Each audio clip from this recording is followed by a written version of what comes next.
Hola, hola niños. Bienvenidos a Arca Kids en casa. Pónganse cómodos y disfruten.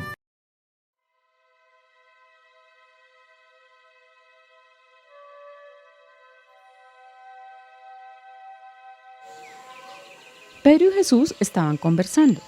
Pedro sabía que cuando la gente hacía algo malo, debía perdonarlos. Pero, ¿cuántas veces debía hacerlo? Me preguntó si perdonar 7 veces es suficiente. 7 es un número de plenitud y también parece un buen número de veces. No, Pedro, no debemos perdonar 7 veces, sino 70 veces 7. Voy a contarles una historia sobre el perdón en el reino de los cielos. Había una vez un rey que tenía muchos sirvientes. Cuando un sirviente estaba necesitado de dinero, el rey le prestaba el dinero, pero si no le pagaba, lo metía a la cárcel. Ya me deben mucho dinero varios sirvientes. Voy a arreglar cuentas, no sea que pierda mi dinero. Comenzaré por el que me debe más. El que me debe 100 denarios. Llamen al sirviente ahora mismo. Sirviente, necesito que me pagues mis denarios. Rey, no tengo ese dinero en este momento. Entonces métanlo a la cárcel y vendan todo lo que este hombre posee, incluso su esposa e hijos, hasta que me pague la deuda. Te lo suplico de rodillas. Señor, tenme paciencia. Además, plazo te lo pagaré todo, por favor. El rey de aquel siervo, movido a misericordia, decidió ser generoso y le canceló la deuda. Gracias, Rey. Qué felicidad, me perdonó la deuda. Estoy bailando de alegría. Gracias, gracias, gracias.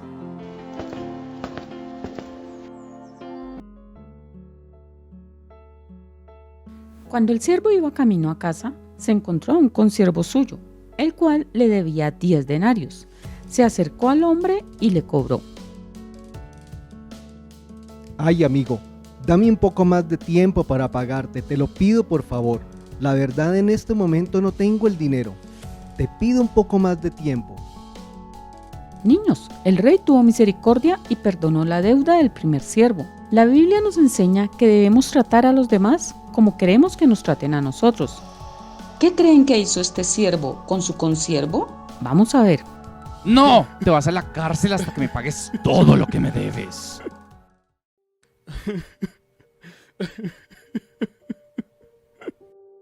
Cuando los otros sirvientes vieron al pobre hombre en la cárcel, fueron y le contaron al rey lo que había pasado.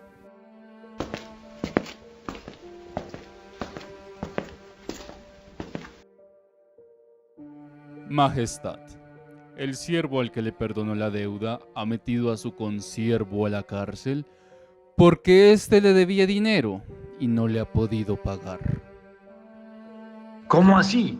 Yo perdoné su deuda y él no ha sido capaz de perdonar a su consiervo. ¡Llámenlo! Entonces los empleados del rey fueron a llamar al siervo. Siervo, yo te perdoné tu deuda y tuve misericordia contigo. ¿No podías haber hecho lo mismo con tu consiervo?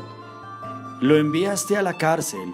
Ahora yo te mando a la cárcel hasta que me pagues todos mis denarios. Dios perdona nuestras deudas y pecados. Así también nosotros debemos hacer con los demás. Niños, no importa cuál haya sido la ofensa, siempre debemos perdonar, así como recibimos perdón de nuestro Padre. Recuerden lo que dice Proverbios 17:9. Quien perdona, gana un amigo. Quien no perdona, aparta al amigo. Muchas veces fallamos y debemos tener un corazón humilde, dispuesto también a pedir perdón.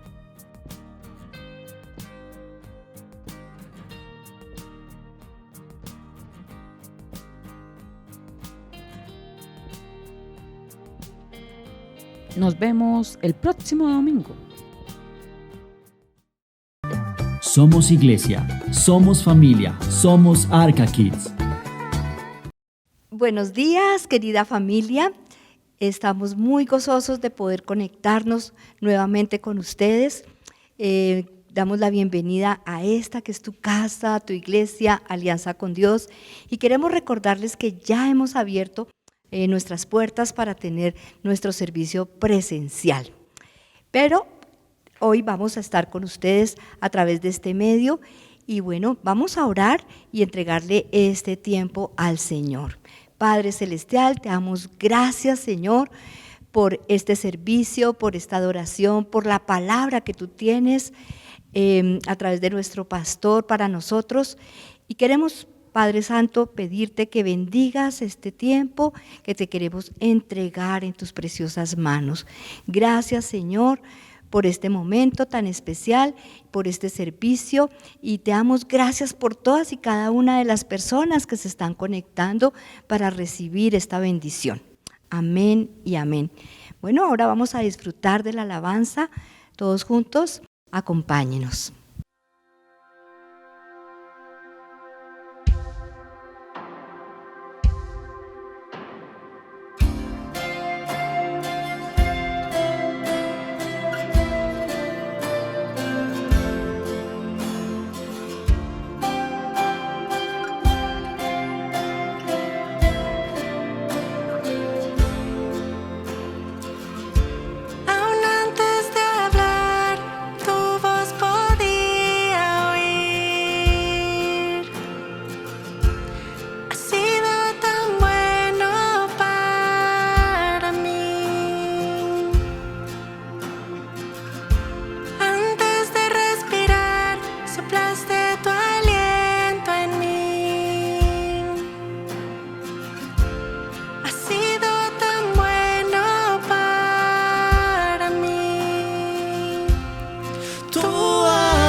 Sostiene amor sin condición, me persigue y deja las 99 y va por mí.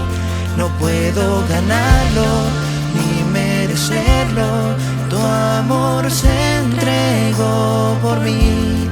Tu amor me envuelve, me sostiene amor sin condición.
Para encontrarme a mí.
oscurece y el miedo crece, escucharé tu voz.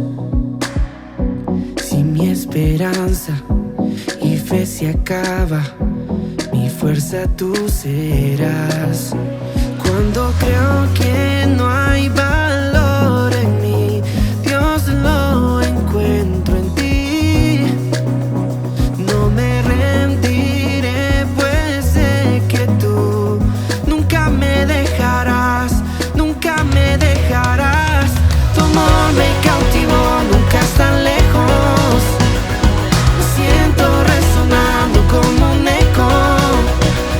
Tu amor me cautivó, nunca estás lejos. Lo siento resonando como un eco en mi corazón.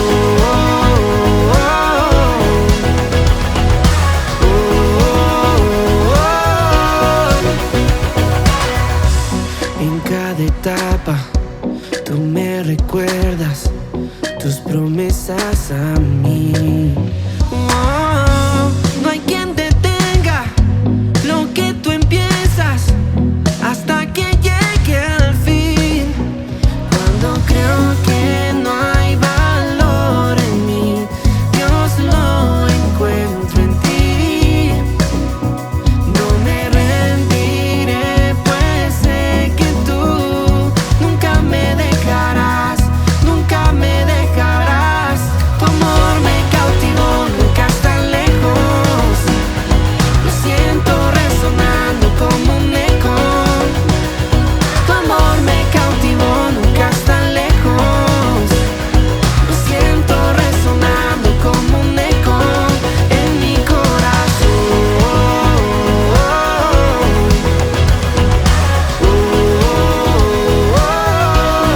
en mi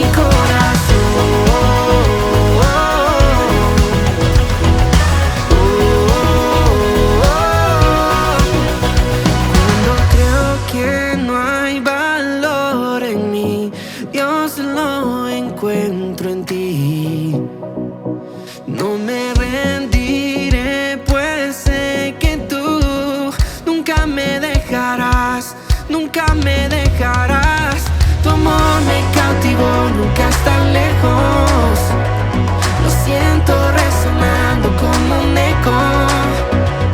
Tu amor me cautivó, nunca estás lejos, no. Lo siento resonar, resonar.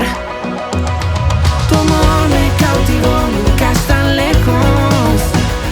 Lo siento resonando como un eco. Tu amor me cautivó, nunca estás lejos. Lo siento resonando como un eco en mi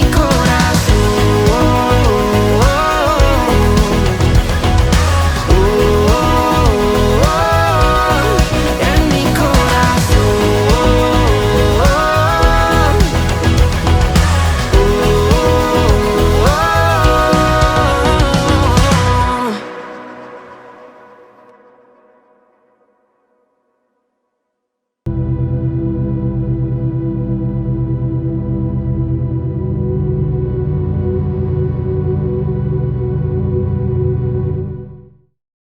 Querida familia, muy buenos días, Dios les bendiga, es un gusto estar con ustedes nuevamente. Quiero invitarlos a que tengamos una palabra de oración. Padre Celestial, te damos gracias por esta oportunidad que tú nos das de reunirnos en tu nombre a través de este medio, Padre Santo. Gracias te damos, Señor, por la tecnología, Señor, que tú la pones a nuestro alcance para que podamos predicar tu palabra, Señor, hasta los confines de la tierra, Padre Santo. Gracias te damos, bendito Dios, por este tiempo. Lo entregamos en tus manos y te suplicamos tu bendición, Padre Santo, que seas tu Dios ministrando a cada persona de acuerdo con la necesidad particular de cada quien y de acuerdo con el propósito que tú tienes con esta charla, Padre Santo. Te lo pedimos en Cristo Jesús y te damos gracias. Amén y amén. Bueno, querida familia, hoy vamos a ver un tema que es muy interesante, porque muchas veces nos encontramos con personas que no conocen del Señor y no sabemos cómo compartirles del mensaje de salvación de Jesucristo. Y no hay como una forma de poderles llegar y de poder entender, de hacerles entender que realmente el mundo espiritual existe Y hoy vamos a estar estudiando un poco sobre ese tema. Y definitivamente Dios creó todo el universo. Y para la creación del universo Dios utilizó y estableció ciertas leyes, tanto físicas como la ley de la gravedad, por ejemplo, como leyes químicas, como la ley de Boyle-Mariotte, leyes psicológicas, hay leyes de todo tipo el Señor estableció. Y también estableció leyes espirituales. Y las leyes espirituales funcionan así nosotros no creamos que así sea. Así como la ley de la gravedad funciona, a pesar de que nosotros no estemos de acuerdo. Por ejemplo, hay algunas personas que dicen que no les gustaría tener ley de la gravedad y les gustaría estar levitando. Y de hecho hay muchos que andan por ahí levitando, ¿no? Pero no porque no funcione la ley de la gravedad, sino porque sus mentes están muy distraídas. La ley de la gravedad funciona. Y así como funciona la ley de la gravedad, existen leyes espirituales que también funcionan. Y es importante conocerlas porque definitivamente debemos aprovechar las leyes espirituales para beneficio del hombre. Dios estableció todas las leyes para el beneficio del hombre y entre ellas también las leyes espirituales. Y la primera ley espiritual que nosotros tenemos que reconocer es que fuimos creados por Dios para que nos ame. O sea, lo vimos en días pasados. Esta es una afirmación que pudimos explicar profundamente hace unas semanas. Y tenemos que saber que Dios nos ama entrañablemente y que Dios tiene un plan especial para nuestra vida. Entonces la primera ley la podríamos resumir en que Dios le ama y tiene un plan maravilloso para su vida. ¿Cuántos lo creen? De verdad que cuando nosotros entendemos que fuimos creados para que Dios nos amara, pues debemos sentirnos supremamente honrados de recibir el amor de Dios y de apreciar el amor de Dios. El Señor es el mismo ayer, hoy y por los siglos. Él no cambia. Y Él, cuando dice en la palabra de Dios que nos creó para amarnos, es porque realmente Él lo hizo. Dice la palabra, además, que el hombre cayó en pecado. Y al caer en pecado se apartó de Dios. Y en la Biblia, en el capítulo 3 del libro de Juan, en el versículo 16, dice, porque de tal manera amó Dios al mundo, que ha dado a su Hijo unigénito Jesucristo, para que todo aquel que en Él cree no se pierda, mas tenga vida eterna. Recordemos que hemos estudiado también que cuando Dios creó al hombre, Dios lo creó no para que muriera, Él lo creó para que viviera eternamente. Y Él colocó en el paraíso, cerca del árbol de la ciencia del bien y del mal, otro árbol. Y ese otro árbol era el árbol de la vida, del cual el hombre podía comer y vivir para siempre.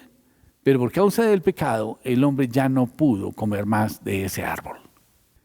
Y si Dios nos ama, pues lo menos que podemos hacer nosotros es amar a Dios, ¿no es cierto? Y este sacrificio de Jesucristo, indudablemente, es el sacrificio más grande que puede hacer un hombre para alguien. Y es el único sacrificio que puede borrar todos los pecados de la humanidad. ¿Y cuál es la razón? La razón es que María concibió siendo virgen. Quiere decir esto que concibió de la simiente del Espíritu Santo. O en otras palabras, el Espíritu Santo dice que la cubrió, dice en la Biblia que el Espíritu Santo de Dios la cubrió con su sombra y le permitió a ella producir su propia simiente.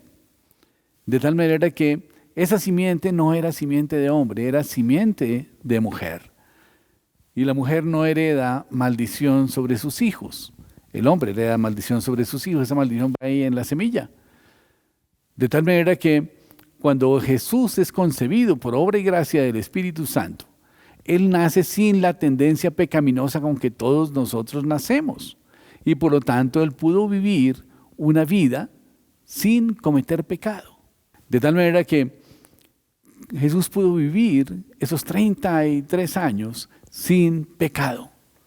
Y por lo tanto la sangre de Cristo era una sangre pura que nunca había pecado, como la sangre de Adán antes de que Adán hubiera pecado. Y por lo tanto, para pagar por el pecado de Adán, se requería derramar una sangre similar a la de Adán. Y por eso dice en la Biblia que Jesucristo fue el postrer Adán. Y esa sangre de Jesús, esa sangre pura que nunca había pecado, fue vertida en la cruz del Calvario para pagar por el pecado de toda la humanidad.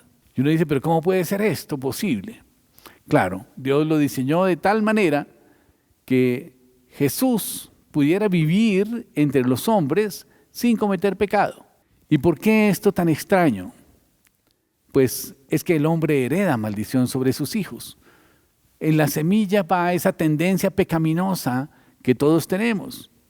Y en la medida en que uno haya llevado una vida de pecado, su semilla también tiene esa información que predispone al nuevo ser a seguir cometiendo los mismos pecados que cometían los padres. Y cuando Jesús paga por el pecado de Adán, de alguna manera, y nosotros lo aceptamos que el sacrificio de Jesucristo fue suficiente pago por los pecados de toda la humanidad, porque pagó por el pecado de Adán y también por el pecado nuestro. Entonces estamos nosotros libres de pecado. Y ese pecado es remitido allá a la cruz del Calvario y cubierto con la sangre de Jesús. Y por lo tanto podemos declararnos libres de pecado. Así es el amor de Dios. Dio a su Hijo unigénito Jesucristo para que muriera en la cruz del Calvario y pagara por los pecados de toda la humanidad, incluyendo los pecados tuyos y los míos. Y dice la palabra de Dios que Dios tiene un plan especial para nuestra vida. De hecho, en Juan 10:10 dice que yo he venido para que tengan vida y para que la tengan en abundancia. Eso dice textualmente la palabra. Y esto significa una vida completa, una vida con propósito. No como muchas personas que no saben exactamente cuál es la razón de su existencia. Y se viven preguntando y tratando de encontrarse a sí mismos. A veces se la pasan meditando. Y uno les pregunta, ¿qué haces? No, estoy tratando de encontrarme a mí mismo. Pero estoy preocupado porque no sé si me guste cuando me encuentre. Nosotros, cuando conocemos a Dios, encontramos una razón de vivir. Encontramos un propósito de vida. Y ese propósito de vida fue diseñado por Dios para que nosotros lo cumplamos. Y entonces tenemos aquí la segunda ley. Y la segunda ley es que Dios tiene un plan especial para nuestra vida, para la vida tuya y para la vida mía. Él nos trajo aquí con un propósito. No somos el producto de un accidente de la naturaleza, no somos el producto del capricho de nuestros padres que finalmente tomaron la decisión de tener relaciones sexuales y quedamos embarazados o quedaron embarazados también de nosotros y fue un accidente. Y no, todo eso estaba planeado por Dios. Dios lo tenía escrito en su libro y también tenía escrito en su libro todo lo que nosotros íbamos a hacer en este mundo. Tenía escrito su plan de desarrollo de nuestra vida. Ahora bien, ¿por qué es que la mayoría de las personas no están experimentando esa vida abundante? ¿Por qué? Hay otra ley, y es que el hombre es pecador y está separado de Dios. Y por lo tanto no puede conocer ni experimentar el amor y el plan de Dios para su vida. Dice en el libro de Romanos, capítulo 3, versículo 23, por cuanto todos pecaron, están destituidos de la gloria de Dios. Así que no hay justo ni siquiera uno. Y el hombre fue creado para tener compañerismo con Dios, pero debido a su voluntad terca y egoísta, escogió su propio camino y empezó a llevar su vida a su manera. Y su relación con Dios se interrumpió. Y esta voluntad egoísta, caracterizada por una actitud de rebelión activa y una indiferencia pasiva, en una evidencia de lo que la Biblia llama pecado. El hombre en su egoísmo no le dio lugar a Dios en su vida. Y vive sentado en su trono, en el trono de su egoísmo, en vez de darle lugar a Jesús. Ese lugar que Jesús se merece, que debe ser el primer lugar de su vida. Y por lo tanto, el hombre está separado de Dios. Dice en la palabra que la paga del pecado es muerte. Romanos 6:23. o sea, separación espiritual. Dios y el hombre pecador están distantes y no puede llegar el uno al otro. Oye, el hombre no puede llegar a Dios por causa de su pecado. Dios es santo, el hombre es pecador y hay un gran abismo que separa al hombre de Dios. El hombre está tratando continuamente de alcanzar a Dios y la vida en abundancia y quiere cruzar ese abismo de separación mediante sus propios esfuerzos, mediante la religión, mediante la moral, mediante la filosofía, mediante las buenas obras, etc. Pero no es el camino. No es el camino. Y aquí viene la otra ley. ¿No? La tercera ley es que Jesucristo es la provisión, la única provisión de Dios para el pecador. Solamente Él puede conocer y experimentar el amor y el plan de Dios para su vida. Y si estamos en Él, vamos a conocer ese plan. Dice la Biblia que Él murió en nuestro lugar. En Romanos 5:8 dice, mas Dios muestra su amor para con nosotros en que siendo aún pecadores, Cristo murió por nosotros. Romanos 5:8. Pero también resucitó. Dice en la palabra de Dios, en 1 Corintios 15:3, dice que Cristo murió por nuestros pecados, que fue sepultado y que resucitó al tercer día conforme a las Escrituras. Y se apareció a Cefas, y después a los 12, y después apareció a más de 500 personas. Eso está escrito en la Biblia. De tal manera que Jesús es el único camino al Padre. Jesús dijo, yo soy el camino, la verdad y la vida. Nadie viene al Padre sino por mí. Juan 14:6. De tal manera que Dios ha cruzado ese abismo que nos separaba de Él al enviar a su Hijo Jesucristo a morir en la cruz del Calvario en nuestro lugar. No es suficiente conocer las 3 leyes anteriores y aceptarlas intelectualmente. Necesitamos la 4ª ley. Y la 4ª ley dice que debemos individualmente aceptar y recibir a Jesucristo como nuestro Señor y Salvador personal para poder conocer y experimentar el amor de Dios y el plan de Dios para nuestras vidas. Tenemos que recibirlo en nuestro corazón. Dice la palabra de Dios en Juan 1:12, mas a todos los que lo recibieron, a los que creen en su nombre, les dio potestad de ser hechos hijos de Dios, los cuales no son engendrados de voluntad de carne, ni de voluntad de varón, ni de voluntad de sangre, sino de voluntad de Dios. Así que es voluntad de Dios que tú y yo seamos hijos de Dios. Por algo estás escuchando esta palabra hoy. ¿Cómo recibimos a Cristo? Lo recibimos mediante la fe. Solamente tenemos que invitarlo y saber que Él va a entrar y Él va a seguir. Pero Él no va a entrar a un lugar donde no lo estemos invitando. Dice la palabra de Dios en Efesios 2:8, porque por gracia sois salvos. O sea, cuando nosotros aceptamos a Jesucristo como nuestro Señor y Salvador, alcanzamos la salvación. Dice, por gracia sois salvos, por medio de la fe. Y esto no de vosotros, pues es don de Dios, no por obras, para que nadie se gloríe. O sea que la salvación no la conseguimos por las buenas obras. La salvación la conseguimos por creer en Jesucristo, por recibir a Jesucristo como nuestro Señor y nuestro Salvador personal. Y lo recibimos por medio de una invitación personal que le hacemos. En Apocalipsis 3:20 dice, he aquí yo estoy a la puerta y llamo. Si alguno oye la puerta y la abre, dice él, entraré a él, cenaré con él y él conmigo. Y esto significa que el Señor Jesucristo va a tener una relación cercana con nosotros. Los judíos no invitan a su casa a cualquier persona a cenar, y menos repetir la invitación. De tal manera que cuando dice, entraré a él, cenaré con él y él conmigo, significa que vamos a compartir íntimamente. El Señor quiere tener intimidad con nosotros, quiere tener una relación fuerte con nosotros. El recibir a Cristo comprende un cambio en la actitud hacia Dios, significa confiar en Cristo para que Él entre a nuestras vidas y perdone nuestros pecados.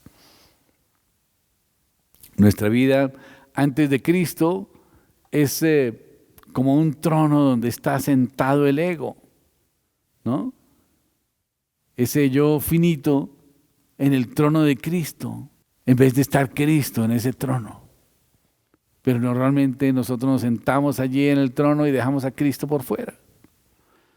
Pero ahora en Cristo lo que tenemos que hacer es bajarnos del trono y darle el mejor lugar a Jesucristo, que Él se siente en el trono de nuestra vida. De tal manera que Él empiece a gobernar nuestra existencia. Ahora la pregunta es, ¿en qué círculo está usted en este momento? Quizás está sentado en el trono del ego, o ya se bajó de ahí y le dejó el primer lugar a Jesús. Siempre me han preguntado muchas veces, ¿cómo hago para recibir a Cristo? ¿Cómo hago para orientar a una persona para que pueda recibir a Cristo? Y la verdad, usted puede recibir a Cristo ahora mismo mediante la oración. Orar es hablar con Dios. Dios conoce su corazón y no tiene tanto interés en sus palabras, sino más bien en la actitud de su corazón. De tal manera que se trata de hacer una oración en la cual invita a Jesucristo a que entre en su corazón y empiece a gobernar su vida. Si quiere usted hacer esta oración conmigo hoy, cierre los ojos y repita conmigo esta oración que dice: Señor Jesucristo, gracias porque me amas y entiendo que te necesito. Te abro la puerta de mi vida, de mi corazón, y te recibo como mi Señor y Salvador personal. Ocupa el trono de mi vida, Señor, y hazme la persona que tú quieres que yo sea. Porque hoy renuncio a mi vida de pecado y me comprometo a estudiar tu palabra y a obedecerla. Te ruego que escribas mi nombre en el libro de la vida y no lo borres jamás. Gracias por perdonar mis pecados. Gracias por haber entrado en mi vida y por escuchar mi oración según tu promesa.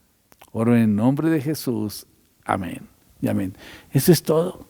Cuando usted invita a Jesús a formar parte de su vida, cuando usted lo invita a que entre a su corazón, créame que Él va a entrar. Y Él va a empezar a limpiar. Y va a ponerle en su corazón cosas que tiene que hacer, como por ejemplo perdonar a las personas que le han ofendido, restaurar a las personas que ha afectado, servir a los demás con gusto, con agrado, no pensando en la retribución, sino hacerlo de corazón. Va a empezar una transformación en su vida y esa transformación va a ser de gran bendición, no solamente para usted, sino también para su familia. Ahora, ¿cómo estar seguro de que Jesucristo mora en su vida? La pregunta es, ¿invitó a Cristo a entrar en su vida? De acuerdo con la promesa en Apocalipsis 3:20 que dice: he aquí yo estoy a la puerta y llamo. Si alguno oye mi voz y abre la puerta, entraré a él, cenaré con él y él conmigo. Ahora la pregunta es que si usted ya hizo la oración de invitar a Jesús, ¿dónde está Jesús ahora? En su corazón. Él prometió que entraría a su vida. ¿Será que Jesús lo va a engañar a usted? ¿En qué basa su seguridad de que Dios contestó su oración? En la fidelidad de Dios mismo y de su palabra. Dios no es hombre para que mienta, ni es humano para que se arrepienta. Y cada una de sus promesas están engastadas allá en el cielo, como incrustadas en una roca en el cielo que no se pueden cambiar. De tal manera que esas promesas que Dios ha dado se van a cumplir. Y si Dios prometió que entraría en su corazón, créame que Jesús ya está en su corazón. La Biblia promete vida eterna a todos los que reciben a Cristo. Y este es el testimonio, dice en la palabra, que Dios nos ha dado vida eterna y esta vida está en su Hijo. El que tiene al Hijo tiene la vida y el que no tiene al Hijo de Dios no tiene la vida. Y estas cosas, dice la palabra, os he escrito a vosotros que creéis en el nombre del Hijo de Dios, para que sepáis que tenéis vida eterna y para que creáis en el nombre del Hijo de Dios. Esto está en primera de Juan 5, 11 al 13. Bien, yo pienso que ahora lo que tenemos que hacer es agradecerle siempre al Señor porque Cristo está en su vida y nunca lo va a abandonar. Puede estar seguro de que Jesucristo vivo mora en usted y que tiene vida eterna.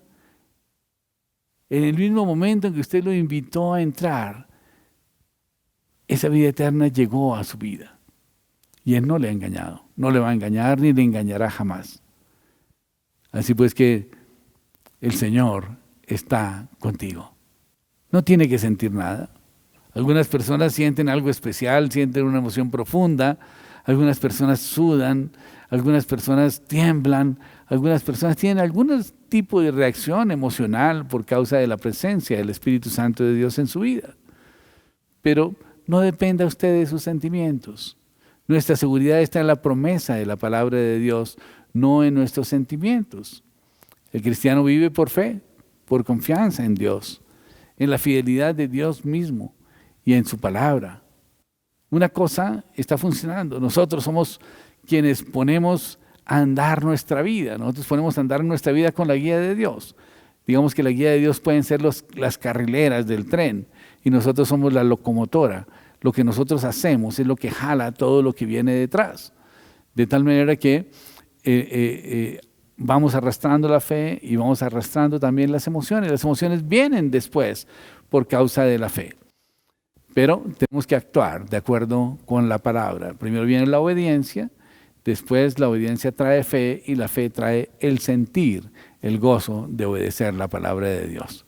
No podríamos considerar que el vagón de un tren corra solo. Necesita una locomotora y esa locomotora somos nosotros, nuestra alma, nuestra mente, nuestras emociones, nuestra voluntad, nuestra decisión de seguir a Cristo y obedecer su palabra.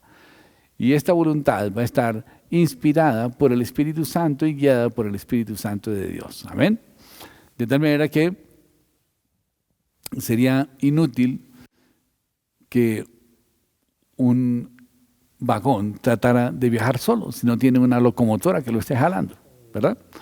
Quizás en una bajada puede deslizarse y a lo mejor producir un accidente.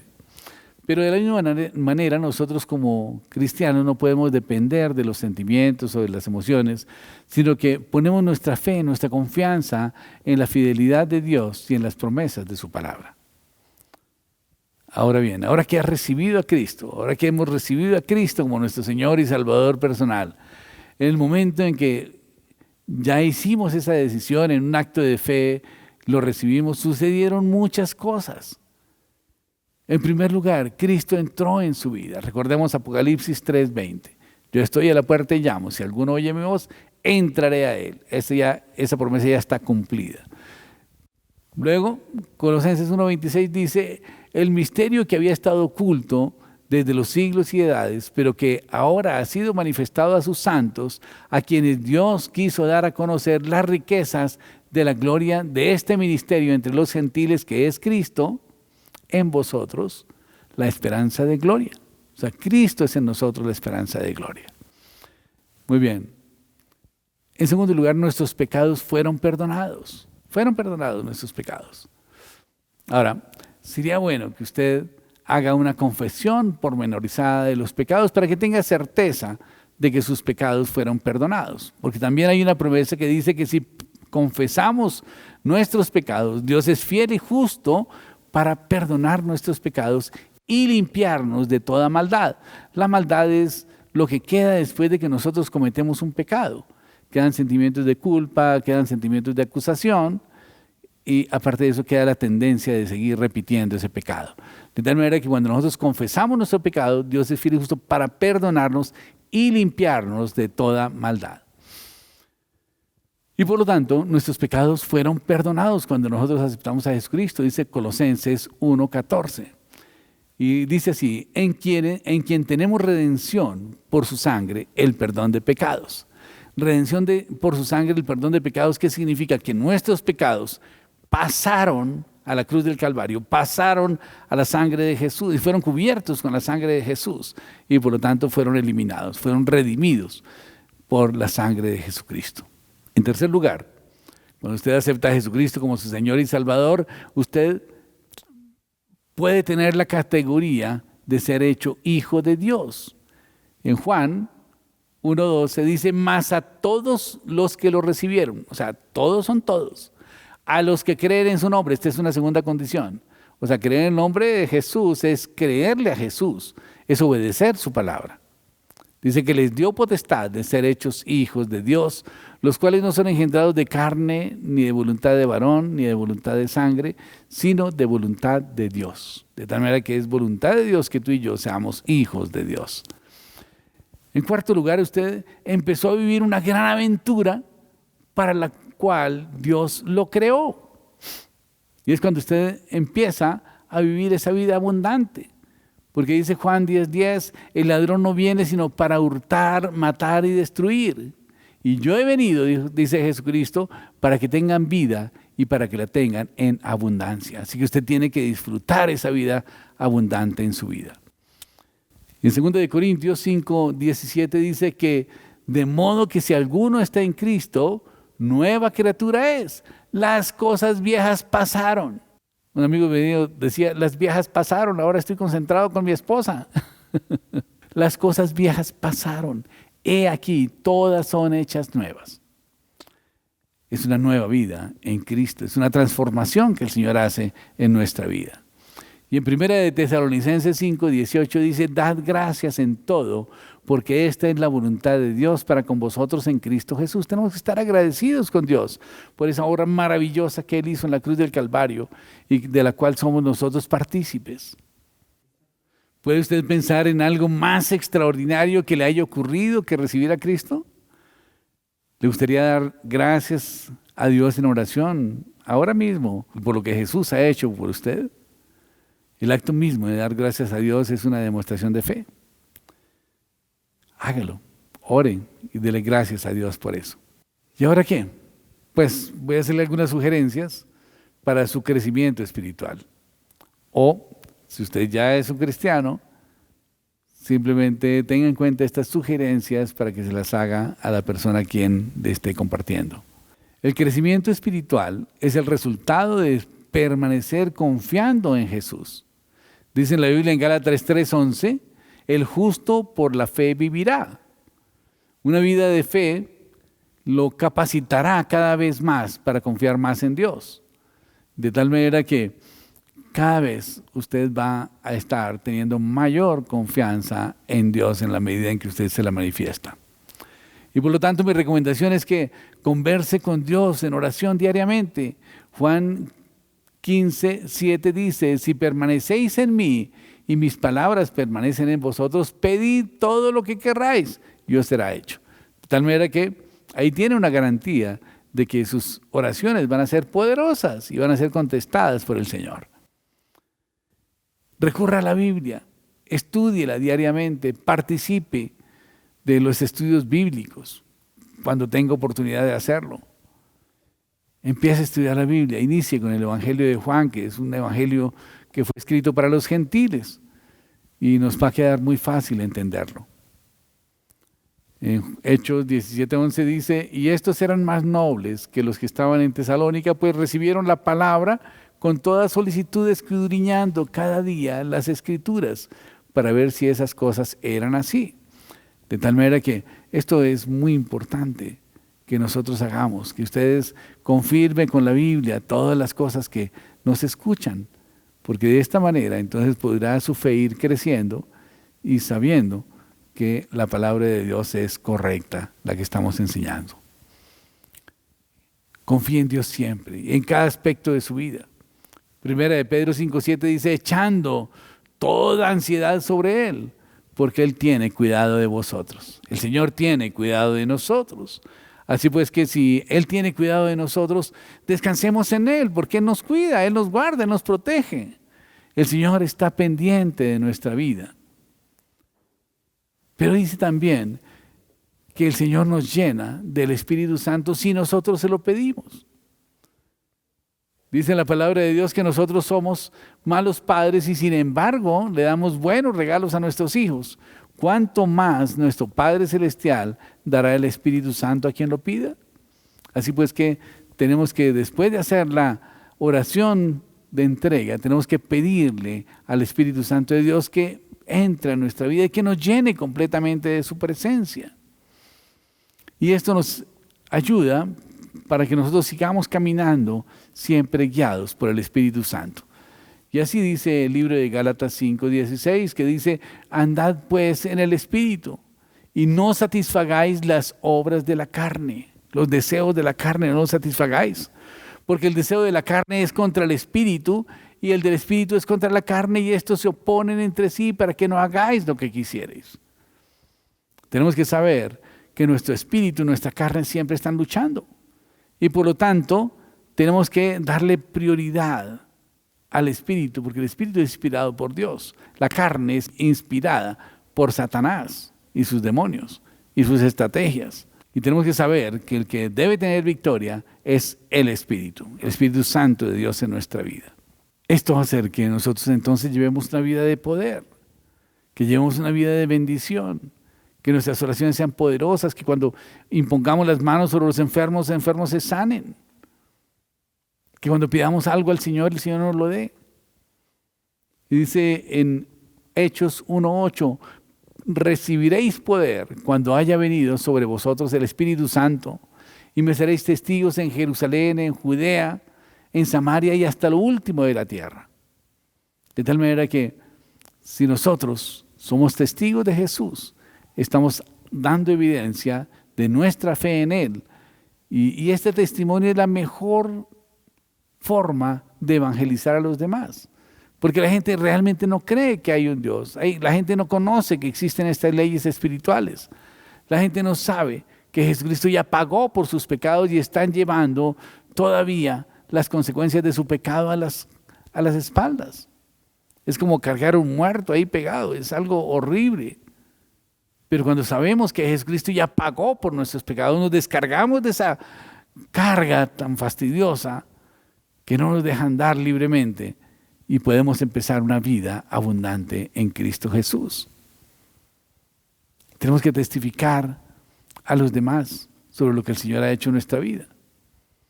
En Marcos 4:19 dijo Jesús: venid en pos de mí y os haré pescadores de hombres. Si usted va a seguir a Jesús, una de las misiones es que va a ser pescador de hombres. Y para eso necesita dar su testimonio y contarle lo que Jesús ha hecho en su vida. Quizás sea la primera vez que usted escuche el Evangelio, pero con el tiempo va a encontrar experiencias maravillosas con Jesús si usted lleva una vida de oración. Juan 15:8 dice: en esto es glorificado mi Padre, en que llevéis mucho fruto y seáis así mis discípulos. Cuando usted comparte el Evangelio, lleva fruto porque nuevas almas son ganadas para el reino. Entonces ahí está demostrando que usted es discípulo de Jesús. Obedezca a Dios todo el tiempo, momento a momento. Juan 14:21 dice: el que tiene mis mandamientos y los guarda, ese es el que me ama. Y el que me ama será amado por mi Padre, y yo le amaré y me manifestaré a él. Si usted no se congrega en una iglesia, no espere a que lo inviten a hacerlo. Demuéstrenlo con su propia iniciativa. Llame o visite un ministro de Dios. Busque una iglesia cercana a su casa y donde se exalte a Jesucristo y se predique su palabra. Comience ahora mismo. Haga planes para asistir regularmente a la iglesia e involúcrese en el ministerio. Y cada día vaya capacitándose más para poderle servir mejor al Señor. Y esto hará que pueda lograr llevar esa vida abundante que Jesús ofrece. Oremos. Padre Celestial, te damos gracias, Señor, por tu amor y por tu misericordia. Gracias, Señor, por esta enseñanza que nos ayuda a tener una metodología para poder compartir la palabra de Dios. Gracias te damos por esas leyes espirituales, Padre Santo, que se están cumpliendo, a pesar de que estemos de acuerdo o no, a pesar de que las creamos o no, se están cumpliendo esas leyes espirituales, Padre Santo. Gracias te damos, Señor, por ellas. Te ruego, Dios, que tú nos ayudes, Padre Celestial, a utilizarlas, Señor, para compartir de tu palabra y de las maravillas de la obra redentora de Jesucristo en la cruz del Calvario, Señor. Te alabamos, te bendecimos y te damos gracias. Amén y amén. Bueno, querida familia, muchísimas gracias por haber estado con nosotros.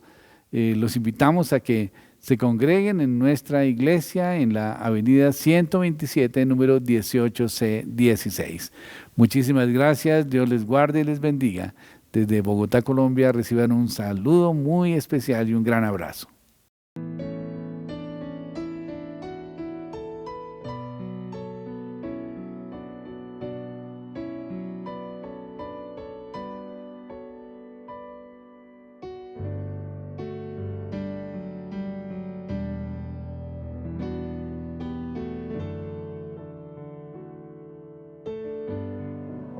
No me rendiré, pues sé que tú nunca me dejarás, nunca me dejarás. Tu amor me cautivó, nunca estás lejos.